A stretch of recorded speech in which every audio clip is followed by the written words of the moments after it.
안녕하십니까. 한반도 안보전략연구원 이사장 손봉선입니다. 오늘은 좌파 여론조사기관 처벌해야 라는 주제를 가지고 방송을 시작하겠습니다.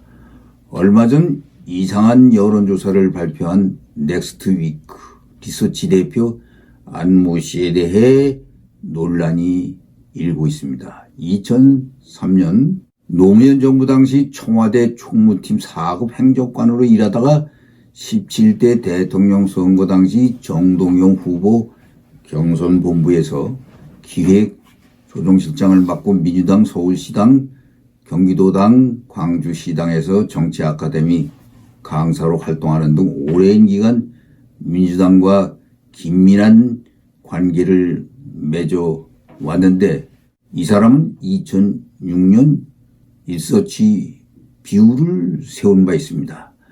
넥스트위크 리서치가 7월부터 매주 발표하는 전국 성인 1000명 대상 정기조사에서 유승민 전 의원이 8주 연속 국민의힘 당대표 1위에 올랐다는 내용을 발표한 바 있습니다. KBC 광주 방송과 UPI 뉴스 의뢰로 조사를 한 내용입니다. 이 회사가 그동안 정기조사에서 국민의힘 대표 적합도와 함께 실시한 다양한 정치 이슈 조사 결과는 야권이 좋아할 만한 게 많았습니다. 이재명 대표 선거법 위반 혐의 기소는 정치 보복 51%, 윤석열 대통령 뉴욕 발언은 바이든이 맞는다가 61%, 부동산 정책을 잘한 쪽은 문재인 정부 41%, 윤석열 정부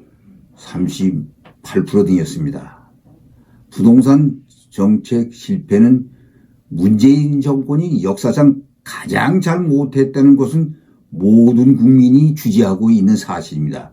지난 9월 말에 발표한 민주당 일각에서 거론되는 윤석열 대통령 탄핵 주장에 공감한다가 과반수라는 조사도 여기서 발표했습니다. 그때까지 민주당에서 탄핵 주장은 명시적으로 나온 적이 없었는데도 불구하고 이런 조사를 해 촛불 집회를 부추긴 면이 있습니다. 보수 성향이 강한 60대에서도 조차 탄핵 공감이 46%로 절반에 육박하는 것도 상식적으로는 전혀 이해가 안 되는 부분이다. 윤석열 대통령 퇴진을 요구하는 집회를 주도한 촛불승리 전환행동 공동대표 안진걸도 최근 TBS 라디오 김어준의 뉴스공장에서 탄핵 찬성 여론이 60% 가까이 나온 조사가 몇 개 있다고 했습니다. 그러자 김어준은 나도 이런 여론조사를 본 적이 있다고 했습니다. 데이터 리서치라는 기관이 윤 대통령에 대한 탄핵 공감이 56%, 넥스트위크 리서치의 9월 조사 53%보다도 더 높았습니다. 선거법에 따르면 중앙선거 여론조사 심의위원회에 등록된 회사만 정당 지지율, 대선, 총선 후보 지지율 등 선거 관련 항목이 들어있는 조사를 할 수 있게 되어 있습니다. 조사할 때마다 표본 선정과 접촉 현황, 가중값, 적용 방법, 설문지 등 상세 자료를 중앙선거 여론조사심의위원회에 제출해야 합니다. 하지만 넥스트위크 리서치나 데이터 리서치는 거의 모든 정치 조사에서 측정하는 정당 지지를 쏙 빼고 조사를 했습니다. 그럴 경우 대통령 탄핵, 정당 대표 적합도, 최근 정치 이슈 등 항목들도 심의를 받지 않게 됩니다. 문재인 정부 때에도 소득 주도 성장 찬성 56%, 드루킹 특검 반대 52% 등 조사를 유사한 방법으로 심의를 안 받고 발표한 조사로서 당시 정부의 호의적인 결과가 많아 신뢰도가 가지 않았던 적이 있습니다. 선거는 중도층의 향배에서 결정됩니다. 대통령 선거에서 더불어민주당 지지자들이 국민의힘 후보를 대선에서 투표할 가능성도 없고 국민의힘 지지자들이 더불어민주당 후보를 지지할 가능성도 없습니다. 대통령 선거에서 좌파 유권자는 좌파 후보에 투표하고 우파 유권자는 우파 후보에 투표하는 것이 일반화되어 있습니다. 중도 유권자들이 좌파 후보와 우파 후보 가운데 어느 후보에 더 투표를 하는가에 따라서 대통령 선거가 당선자가 결정됩니다. 그런데 여기에서 여론조사 기관이 역할을 하고 있습니다. 미국에서는 후보의 역선택이 있을 수 없는데 민주당과 공화당이 같은 날 프라이머리 투표를 하기 때문에 자신이 지지하는 정당 프라이머리 참여를 함으로써 역선택의 여지가 없습니다. 그러나 한국은 경선일이 모두 다르기 때문에 역선택을 할 수 있어 이는 후진적인 정치 형태입니다.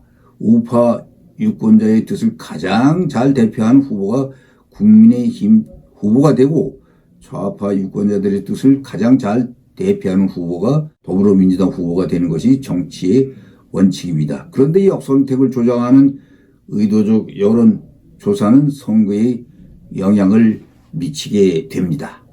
민주주의적 선거의 원칙을 근본적으로 흔드는 것이고 선거의 기본적 의미를 이해하지 못하는 데서 연유하는 것입니다. 국민의힘 후보는 국민의힘 지지자들과 당원이 선출하고 더불어민주당 후보는 더불어민주당 후보를 당원들이 선출하게 됩니다. 본선거에서 경쟁력 있는 우파 후보와 우파 정당의 지지를 보내 국민들이 선택을 파악하는 것인데 이 팀의 좌파 지지층이 우파로 위장해서 속이고 이 여론조사에 참여하는 것이 소위 역선택입니다. 제20대 대선 최종 3월 9일 국민의힘 후보 경선을 앞둔 국민의힘에 갑자기 늘어난 약 26만여 명의 당원들 중 젊은 책임당원 약 23만여 명 상당수가 친문 세력이 위장 당원 입당으로 이준석 당대표 쪽으로 이어진 바 있습니다. 좌파 정권 집권을 위해 조직적으로 민주당 쪽에서 국민의힘에 위장 입당하여 좌파 진영 후보가 이길 수 있었고 대선 이후 야합이 가능한 국민의힘 후보를 골라 역선택하는 작업에 총동원된 것입니다. 배후에는 여론조사 기관이 부추겼습니다.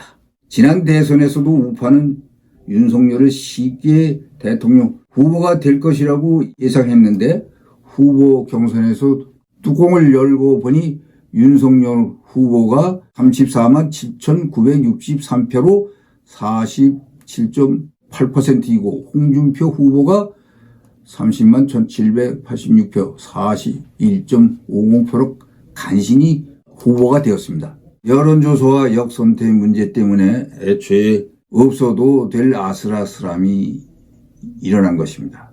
당시는 최종 당원 선거했던 투표 50%와 일반 국민 여론조사 50%였습니다. 민주당은 지난 대선에서 역선택으로 민주당 측이 국민의힘 후보 경선 시 이재명 후보에게 유리한 상대로 홍준표 후보를 생각하여 역선택 후보 투표를 한 결과입니다.